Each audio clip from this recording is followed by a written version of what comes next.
to that low. Let's talk about your duties game day. I have 2 jobs. Okay. Distinctively different jobs that are normally on a game day done by 2 totally different people. Job number 1 is the business development side that you mentioned a couple minutes ago. We have partners that come to games.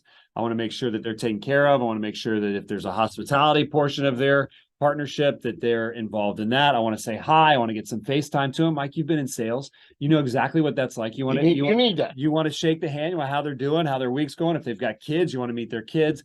You also want to make sure they're having a good time. Do they need a drink? Do they need, whatever they need? You want to take care of that. The hospitality side. And that's our game day partners that have tickets. So if they have tickets, we want to make sure, because them coming to the game and having a great time, we feel like they'll want to continue to do that over and over, year after year after year. About the time that the clock gets to about 4 minutes before everybody lines up for the national anthem, I switch into play-by-play mode. And I'm the voice of the Rams. I do the games on the radio. I've done it for 15 years. It's what I've wanted to do in my life, play-by-play, since I was 4 years old. For real. Like, you can ask my late mother that she would tell you that. Okay. So then I go and I do the play-by-play. Where are you doing that from? The top of section 25. We used to be on the floor, but because of some seat changes, they've moved us to the top. So I sit right above actually Synergy Technical seats at the top of that, and I do the play-by-play from there. And then I do that. And then at halftime, I take the headsets off. I go make sure my clients are having a good time in the suite, or if there's someone I need to touch base with, I got about 15 minutes to do that. So I go say, hi, it's a great game. Rams are shooting it. All right, we've got to play a little bit better in the second half. You guys good? Everybody good? All right, good. All right, well, I'm heading back up to do the radio. And then I do the second half of the radio, and then I do the post game. That's 2 different jobs. 100%.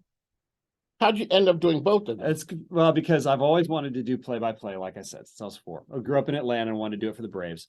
Got into it after I graduated from UVA. I wanted to be a professional broadcaster. I wanted to be a professional play-by-play guy. It's obviously an extremely competitive industry. It's very hard to get into it. And what I found is I essentially did what you did, Mike. I mean, seriously, we're very similar in that way. I tell you what, I will sell if you let me do the play-by-play. So what they're saying, if they let me to sell, I'm here on the radio. Like you say, you've got your clients, and then you're able to infuse them into your show here. I'm not quite what you do because I don't have to buy my time, but I make a deal with my boss or my superiors. I've been doing it ever since I graduated college in '97. If you let me do this play-by-play, if you let me scratch that itch and let me be Al Michaels every now and then or whenever, I will then devote my full-time job to sell for you and bring in revenue for your company. And I did it in Charlottesville after I graduated. I did it in Phoenix, Arizona for a year for Arizona State. I did it in Charleston, South Carolina for 8 years, where I worked for a local AM radio station and called the Citadel football and basketball games on the radio, and then was the general sales manager of this radio station group. And then I moved to Richmond and did it here at VCU, where I handled the corporate partnerships for the Rams athletics, and then got to call the games on the radio.